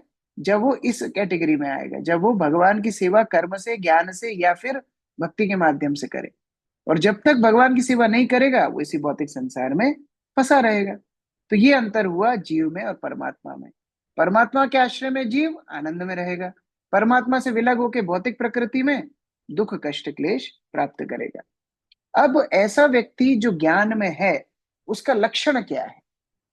अगर हम बोले कि हाँ, ये व्यक्ति ज्ञान में है, इसने ज्ञान समझ लिया, ज्ञानी व्यक्ति है, उसका लक्षण क्या है? सबसे पहले तो वही समझेगा कि मैं शरीर नहीं, मैं आत्मा हूं। तीन पॉइंट आप लोग लिख लेना। सबसे पहले ये समझेगा कि मैं शरीर नहीं, मैं आत्मा हूं। ये ज्ञान का पहला लक्षण। दूसरा लक्षण, केवल और केवल मैं सत्पुरुषों के साथ, साधुओं के साथ, गुरु के साथ ही आध्यात्मिक ज्ञान को प्राप्त कर सकता हूं। ये दूसरा ज्ञान का लक्षण। और तीसरा, अगर मैं भौतिक संसार में पड़ा रहा, भौतिक शरीर की चेतना में पड़ा रहा, तो मुझे कष्ट मिलते रहेंगे। ये ज्ञान का तीसरा लक्षण। देखो, कोई व्यक्ति, मान लो कोई बारात में खाने के लिए गया। हम्म, बारात में लोग बाग क्या करते हैं? शादी में ठंड बन के जाते हैं, लिफाफा रख के ले जाते हैं 100 रुपए का। और वो लिफाफा तभी देते हैं जब भरपेट खाना हो जाए, तो प्लेट लेकर के जाते हैं। बुफे सिस्टम में प्लेट लेकर के जाते हैं। अब मान लो पहले काउंटर पे उसको चावल मिले, फिर दूसरे काउंटर पे पूड़ी मिली, तीसरे काउंटर पे मलाई पनीर, चौथे काउंटर पे कढ़ाई पनीर, पांचवे पे मिक्स वेज, डोसा भी मिल गया, चीला भी मिल गया, पानी पूरी, सब उसको मिलता जा रहा है। आखिरी काउंटर पे वो जैसे ही गया, एक व्यक्ति हथौड़ा लेके खड़ा है और उसके सिर पे दम करके उसने हथौड़ा मारा। अब मुझे ये बताओ, कौन ऐसा मूर्ख व्यक्ति होगा जो ये नहीं पूछेगा कि मुझे पिटाई क्यों पड़ी? मैं तो शादी में आया, लिफाफा भी लेके आया, आमंत्रण पे ही आया, प्लेट लेकर के मैं तो खाना खाने के लिए लाइन में लगा था, मुझे हथौड़ा मारा क्यों? हर बुद्धिमान व्यक्ति ये प्रश्न जरूर पूछेगा। तो ज्ञान का ये लक्षण है, ये पूछना कि मुझे कष्ट मिल क्यों रहे हैं। अगर मैं आत्मा हूं, मैं आध्यात्मिक हूँ, मैं भगवान का दास हूँ, तो यहाँ मुझे जन्म मृत्यु जरा व्याधि क्यों मिल रही है, मैं कष्ट में क्यों हूं भौतिक संसार में? ये पूछना ज्ञान का लक्षण है। और जब व्यक्ति ये पूछता है, तब वो भगवान की भक्ति में संलग्न होता है, और फिर ये भौतिक संसार से मुक्त होकर के आध्यात्मिक संसार में चला जाता है। तो ये ज्ञान का तीसरा लक्षण है। तो इस प्रकार से ज्ञान की चर्चा भगवान ने की। अंत में भगवान बोल रहे हैं, ये सब जानने का श्रुति फल क्या है? भगवान बोलते हैं, अगर कोई इन ज्ञान के चक्षुओं से आत्मा यानी क्षेत्रज्ञ और क्षेत्र अर्थात शरीर, इन दोनों के बीच में डिफरेंस, इन दोनों के बीच में अंतर समझ जाए, तो वो मुक्त हो जाएगा, वो अपने लक्ष्य को प्राप्त कर जाएगा। तो मुख्य बात क्या है? अगर व्यक्ति आत्मा और शरीर के बीच में फर्क समझ जाए, तो आत्मा का धर्म भी निभाएगा और शरीर का ध्यान रखेगा, दोनों के माध्यम से भगवान तक पहुंच जाएगा। मुश्किल जहां होती है, केवल व्यक्ति शरीर का ध्यान रखते हैं, आत्मा का ध्यान नहीं रखते, इसलिए वो भौतिक संसार में फंसे रहते हैं। तो आज हमने क्या सीखा? आज हमने सीखा किस प्रकार अर्जुन ने 6 प्रश्न पूछे। पुरुष कौन है? भगवान पुरुष है। प्रकृति कौन है? ये भौतिक संसार और जीव प्रकृति है। ज्ञान क्या है? भगवान ने 20 ज्ञान के तत्व बताए। और ज्ञेय क्या है, जानने योग्य वस्तु क्या है? परमात्मा। तो भगवान जानने योग्य वस्तु है। उसके बाद क्षेत्र क्या है? क्षेत्र अर्थात हमारा शरीर। क्षेत्रज्ञ कौन है? क्षेत्रज्ञ 2 प्रकार के हैं, एक जीव जो केवल अपने शरीर के बारे में जानता है, और एक परमात्मा जो सबके शरीर के बारे में जानते हैं। हमने 20 ज्ञान के लक्षण, 20 क्वालिटीज के बारे में चर्चा की, जो आइटम्स ऑफ नॉलेज, ज्ञान की पद्धति। उसके बाद आत्मा परमात्मा के विषय में क्या अंतर होता है ये जाना। भोक्ता कौन है, इंजॉयर कौन है, ये देखा। तो प्रकृति भी कार्य कर रही है, जीव भी, दोनों की मिलीजुली सरकार है। आगे हमने देखा ज्ञान के क्या लक्षण है, 3 लक्षण। मैं शरीर नहीं, मैं आत्मा हूं, मुझे आध्यात्मिक लोगों का संग चाहिए, और मैं कष्ट क्यों भोग रहा हूं, ज्ञान के लक्षण। और लास्ट में, ये ज्ञान को प्राप्त करके होगा क्या? व्यक्ति अपने आध्यात्मिक मार्ग पे आगे बढ़ेगा और ये भौतिक बंधन से मुक्त हो जाएगा। इस प्रकार 13वें अध्याय का सारांश हमने आज चर्चा किया। आप लोग इस अध्याय को आप पढ़ेंगे तो आपको और सहूलियत होगी, सरलता होगी इस अध्याय को समझने में। हरे कृष्ण। श्रीमद् भगवद गीता यथारूप की जय। श्रील प्रभुपाद की जय। किसी का कोई प्रश्न है? Any question? यस, रितु माता जी प्रश्न पूछ सकती हैं। हरे कृष्णा हरे कृष्णा प्रभु जी, दंडवत प्रणाम। यस। प्रभु जी, आज की क्लास करनी अभी थोड़ी मोटी बुद्धि, आपने पढ़ाया, दोबारा से 1-2 बार वीडियो देखती हूँ और उसके बाद पढ़ के फिर थोड़ा कुछ क्वेश्चन आएगा। तो प्रभु जी, पहले से जो आपने कराया था उसमें से मेरा एक क्वेश्चन था, वो मैंने चैप्टर में पढ़ रही थी। तो उसमें जैसे 5 वायु के बारे में आया था, प्राण, अपान, व्यान, उदान और समान। इसमें से प्रभु जी 2 वायु का तो पता चला, प्राण वायु जैसे हम सांस ले रहे हैं, और अपान का, तो बाकी जो है वो क्या है प्रभु जी? व्यान, सबका उदान, अलग अलग समान। अलग अलग कार्य है। जैसे उदान जो है, उदान का कार्य है जो हमारी वाणी है और जो हमारे लंग्स इत्यादि हैं उनको संचालित करना उदान का काम है। फिर समान जो होता है, समान वायु जो हमारा खाना इत्यादि पचता है, और वो वायु को कई बार लोग निष्कासित भी करते हैं, वो समान वायु है। फिर व्यान वायु जो हृदय इत्यादि को संचालित करती है। उसके बाद प्राण वायु, प्राण वायु जो आत्मा को शरीर में रखने के लिए मदद करती है। अपान वायु जो अलग अलग पेट इत्यादि के कार्यों को संचालित करती है। तो ये सबका अपना अपना कार्य है। तो ये पांचों वायु के अपने अपने कार्य हैं, लेकिन मुख्य प्राण वायु माना गया है। प्राण वायु जब शरीर छोड़ देती है तो ये पांचों वायु छूट जाती है। ठीक है। थैंक यू प्रभु जी। प्रभु जी, धन्यवाद, प्रणाम। दीपक साहू जी लिख रहे हैं, बार बार मन विचलित होता है, क्या करना चाहिए? देखिए, मन को एक कार्य चाहिए। जैसे एक बार एक व्यक्ति को जीनी मिला, जीनी समझते हैं ना, जो अलादीन का जीनी। तो वो जीनी ने बोला, देखो, हुक्म मेरे आका, आप मुझे कार्य बताओ, कार्य बताओगे तो मैं तुरंत कर दूंगा, लेकिन अगर आपने मुझे कार्य नहीं बताया तो मैं आपको खा जाऊंगा। अब व्यक्ति क्या करता? व्यक्ति उसको काम पे लगाने लगा। तुरंत मेरा घर बना दो, उसने 2 सेकंड में बना दिया। मेरे लिए ये सामान ले आओ, तुरंत ले आया। अब वो व्यक्ति को टेंशन होने लगी, इसको काम नहीं दिया तो ये मुझे खा जाएगा। तो उस व्यक्ति ने बोला, देखो ये सीढ़ी रखी है, उस पर ऊपर चढ़ो और नीचे उतरो, ऊपर चढ़ो नीचे उतरो, जब तक मैं दोबारा ना बुलाऊं ऊपर चढ़ो नीचे उतरो। तो मन को संयमित करने के लिए कार्य कराने पड़ेंगे उससे। और जब मन फ्री रहेगा तो वो आपको खा जाएगा। अब मन को सीढ़ी पे ऊपर नीचे उतारने का मतलब क्या है? मन को प्रशिक्षण देना संयम का, और वो होता है हरिनाम का जप। तो जब हम प्रतिदिन हरिनाम का जप करते हैं, हरे कृष्ण कृष्ण कृष्ण हरे हरे, हरे राम राम राम हरे हरे, मन संयमित हो जाता है। उज्जैन में 12 को क्या कीर्तन?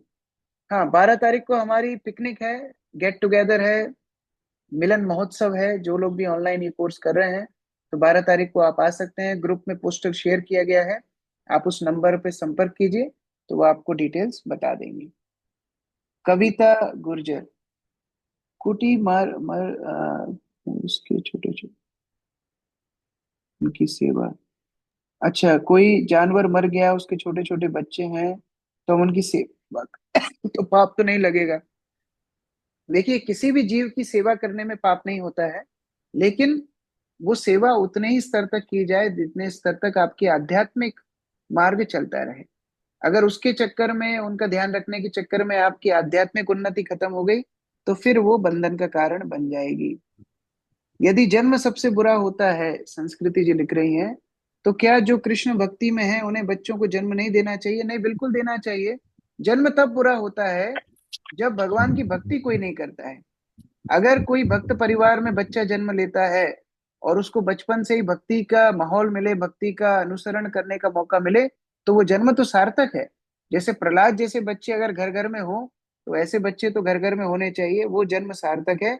ऐसे जन्म की आकांक्षा तो देवता भी करते हैं। भगवत प्राप्ति के लिए नाम जप काफी है क्या? बिल्कुल काफी है। हरिर नाम हरिर नाम एव केवलम, कलौ नास्तेव नास्तेव नास्तेव गतिरन्यथा। केवल केवल भगवान का नाम जप करने मात्र से व्यक्ति भगवान को प्राप्त कर सकता है, और कोई उपाय कलयुग में इतना सक्षम नहीं है। प्रभु जी, संयम का मीनिंग प्लीज दोबारा बता दीजिए। संयम का अर्थात अपने आप के ऊपर कंट्रोल रखना, इंद्रियों पे संयम रखना। अर्थात इंद्रियां जिस कार्य को करने से धर्म के पथ पर चले, उसी कार्य में इंद्रियों को लगाना। जैसे आंखें देखें, लेकिन धर्म के पथ के अनुसार देखें, किसी वस्तु को भोग दृष्टि से ना देखें, किसी वस्तु को अनैतिक दृष्टि से ना देखें। इसी तरह जिह्वा खाइए, लेकिन शाकाहारी सात्विक भोजन खाइए। जो भोजन किसी को कष्ट पहुंचा करके मिला हो, चोरी करके मिला हो, असंयमित रूप से मिला हो, वो नहीं खाएंगे। तो उस तरह इंद्रियों को संयम में रखना मतलब जिससे धर्म पे चलने पर हमको सहायता मिले, ऐसे कार्य करना। खुशबू चौहान, मंडे को जो एग्जाम हुआ था उसकी लिंक ओपन नहीं हो रहा था, मैं बहुत बार कोशिश की लेकिन वो ओपन। अच्छा, तो आप ना ग्रुप पे जो डिवोटी मैसेज डालते हैं सुमित सुवल प्रो, उनको अपना नंबर भेजिए, आपका री एग्जाम हम लोग ले लेंगे। डॉक्टर डी के यादव, प्रभु जी आजकल माला नहीं कंप्लीट हो पा रही है, तो माला कंप्लीट करने का एक सरल उपाय है सुबह जल्दी उठना। सुबह जल्दी उठ करके जब सारे कार्य शुरू करते हैं उसके पहले जप करना चाहिए, जिससे दिन में व्यस्तता हो भी तो माला ना छूटे। प्रभु जी, फ्रेंड्स को साथ लेके आ सकते हैं क्या 12 को? बिल्कुल लेके आ सकते हैं। आप उस नंबर पे संपर्क करना, वो आपको मार्गदर्शन करेंगे, जो पोस्टर शेयर किया गया था ग्रुप में। नेहा जी लिख रही हैं, इमरजेंसी ड्रग्स से पेशेंट को रिवाइव करना सही है या गलत? हरी हम्म। है, हरी ये जीवन दाता है, कंसिडर करके सेवा करना चाहिए। बिल्कुल। वे जो वैद्य हैं, जो डॉक्टर हैं, उनका कार्य है मरीज को हर तरह से मदद करना। तो जब तक शरीर में जीवन रहने की संभावना है, तब तक मदद करना चाहिए। लेकिन आजकल क्या होता है, पेशेंट मरने वाला है, उसको जबरदस्ती वेंटिलेटर पे डाल देते हैं, कृत्रिम रूप से उसको हॉस्पिटल में 7-8 दिन रखते हैं, जिससे बिल बढ़ाया जाए। तो वो करना गलत है। लेकिन हाँ, वास्तव में अगर पेशेंट बच सकता है, तो डॉक्टर को ऑनेस्टली सारे प्रयास करना चाहिए। प्रभु जी, नाम जब जल्दी जल्दी करना चाहिए आराम से, गुलाब जामुन फटाफट खाना चाहिए कि आराम से? गुलाब जामुन खाइए एकदम, एक एक ग्रास को स्वाद लेते हुए, आहा। भले ही 50 खाइए, लेकिन एक एक को मजे के साथ चबा चबा करके खाइए। उसी तरह हरिनाम ज्यादा करिए, लेकिन जल्दीबाजी मत कीजिए। एक एक शब्द को अच्छे से उच्चारण करके उसको ध्यान करना, उसका भगवान के प्रति अपना अनुराग को जागृत करना ये आवश्यक है। इसलिए स्पष्ट उच्चारण और ध्यान से सुनना। हरे कृष्ण कृष्ण कृष्ण हरे हरे, हरे राम राम राम हरे हरे। जय देवी जी लिख रही हैं, मेरा प्रश्न यह है कि मेरा मन बहुत दुखी होता है, मैं अपने बच्चों को भक्ति में तरफ नहीं लगा पा रही।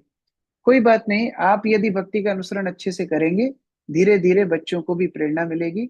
और आप प्रतिदिन भगवान से प्रार्थना कीजिए कि आपके बच्चों को सतमार्ग पर लेकर के आए। केशव जी बोल रहे हैं, मैंने गुरु दीक्षा ले रखी है बट अब राधा कृष्ण में इंटरेस्ट आ रहा है, गुरु चेंज कर सकते हैं क्या? बहुत बड़ा विस्तृत विषय है, हम संक्षिप्त में बताएंगे। देखिए, गुरु दीक्षा लेने का मतलब है किसी गुरु से शिक्षा लेने के लिए औपचारिक रूप से अपने आप को उस गुरु को सौंपना। आपने जब किसी स्कूल में एडमिशन लिया था नर्सरी में, तब भी आपकी गुरु दीक्षा हुई थी, क्योंकि वो टीचर से आपने सीखने के लिए एग्री हुए। जब आपने कॉलेज में एडमिशन लिया, वो भी गुरु दीक्षा है, क्योंकि आपने कॉलेज के टीचर से शिक्षा लेना शुरू की। लेकिन चार प्रमाणित परंपराएं हैं जिनमें दीक्षा होती है, तभी वो वैष्णव दीक्षा मानी जाती है। तो अगर आपकी प्रमाणित दीक्षा अर्थात मध्व संप्रदाय में, ब्रह्म संप्रदाय में, श्री संप्रदाय में, रौद्र संप्रदाय में और कौमार संप्रदाय में यदि दीक्षा नहीं हुई है, तो फिर आप दोबारा दीक्षा ले सकते हैं, क्योंकि ये दीक्षा आध्यात्मिक दीक्षा वैष्णव दीक्षा है। जैसे एक और उदाहरण, अर्जुन स्वयं ने द्रोणाचार्य से शस्त्र की शिक्षा ली, तो वो शस्त्र दीक्षा है। लेकिन भगवान श्री कृष्ण से आध्यात्मिक मार्ग में आए हैं, तो दोबारा से शिष्यस्तेयम शादी माम त्वाम प्रपन्नम, दोबारा से भगवान को गुरु स्वीकार किया है, क्योंकि आध्यात्मिक ज्ञान के गुरु भगवान श्री कृष्ण है, द्रोणाचार्य नहीं। तो इस प्रकार से ये पार्थक्यता है, बहुत विस्तृत विषय है। जब हम लोग मिलेंगे तो फिर आपको और विस्तार से बता सकते हैं। भगवान का कीर्तन कब करना चाहिए, मनीष जी लिख रहे हैं, हमेशा करना चाहिए, संभव हो तो 24 घंटे, संभव ना हो तो जब समय मिले कम से कम उतना तो करना ही चाहिए।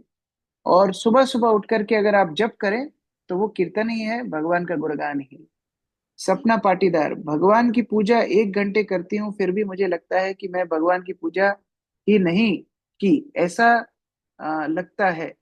इसलिए लगता है क्योंकि वास्तव में कलयुग में पूजा से ज्यादा महत्वपूर्ण है भगवान के नाम का जप और भागवत सुनना, भगवत गीता का श्रवण, ये ज्यादा महत्वपूर्ण है। तो आप भले ही 1 घंटे की बजाय आधा घंटा पूजा कीजिए, लेकिन भगवान के नाम का जप कीजिए और भगवत गीता का पाठ कीजिए। प्रिया त्रिपाठी जी, मैं भी कॉलेज एग्जाम के कारण नहीं दे पाई। ओके, रीटेस्ट के लिए जो लोग हैं, आप लोग व्हाट्सएप ग्रुप में जो एडमिन्स हैं उनको अप्रोच कर सकते हैं। प्रभु जी, ग्रुप में नहीं आया पोस्ट पिकनिक का, एक बार भी फिर से सेंड कर दीजिए। दक्ष संकर्षण प्रभु, ग्रुप्स में पिकनिक की अनाउंसमेंट्स आप दोबारा सर्कुलेट कर दीजिए। ए, जब यस प्रभु, ओपन यस आईज से, ओके, नाम जब ओपन आईज से कर सकते हैं या क्लोज आई से करना चाहिए? देखिए, सबसे अच्छा तो होता है आधी आंखें बंद रहें, मतलब आधी आंखें बंद रहेंगी, आंखें खुली आधी खुली रहेंगी, केवल आपको नासिका नासिका आपकी अपनी दिखेगी, ये सबसे अच्छा है, क्योंकि इसमें नींद भी नहीं आएगी और बाहर के वातावरण भी आप नहीं देख पाएंगे। लेकिन कई बार क्या होता है, लोग आधी आंखें बंद करने के चक्कर में पूरी बंद करते हैं और मस्त खराटे मार के सोते हैं, तो वो नाम जब अच्छा नहीं है। अगर नींद आए तो आंखें खोल के करो, कोई बात नहीं, लेकिन जब का मतलब है ध्यान से बोलना, ध्यान से सुनना, ये ज्यादा महत्वपूर्ण है।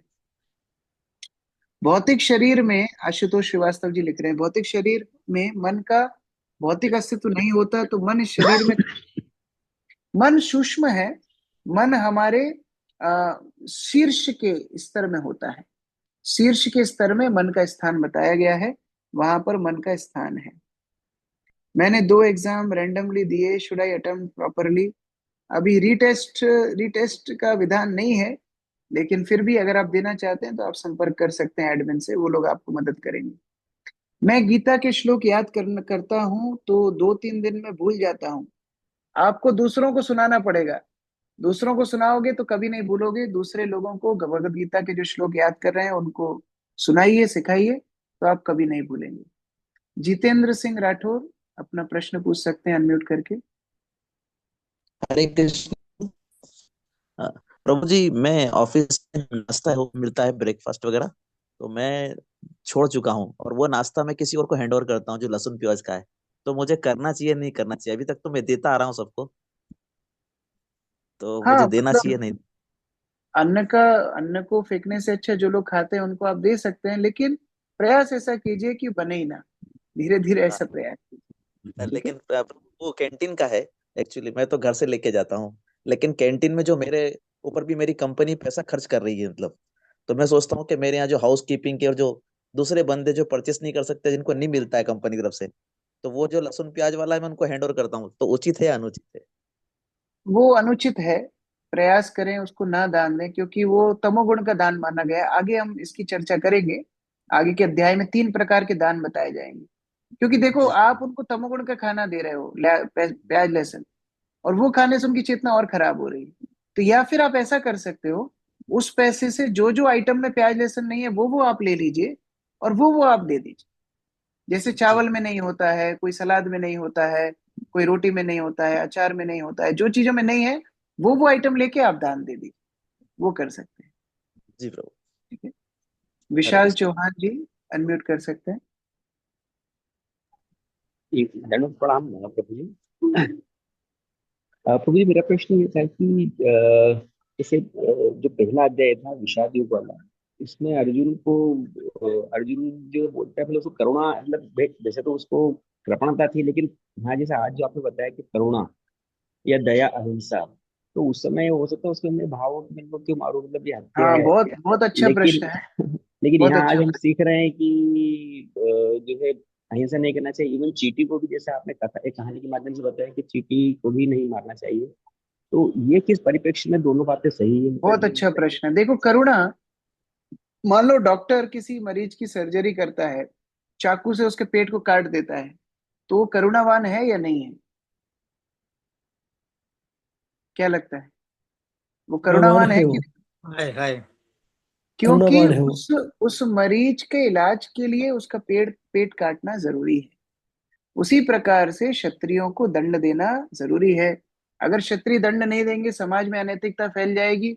एक व्यक्ति को छोड़ने की वजह से पूरा समाज पापाचार करेगा, हर व्यक्ति परेशान रहेगा।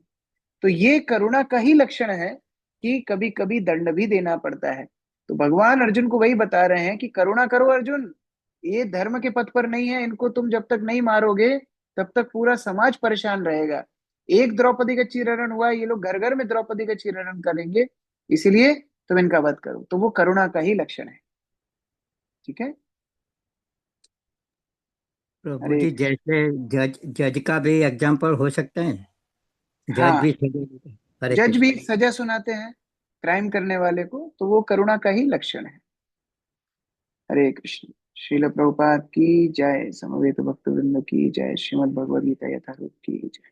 कल मिलते हैं समय पर। आप लोग अगर 10 मिनट पहले आएंगे, हम थोड़ा रिवीजन करके फिर 8 बजे से हम लोग ठीक शुरू कर देंगे। हरे कृष्ण।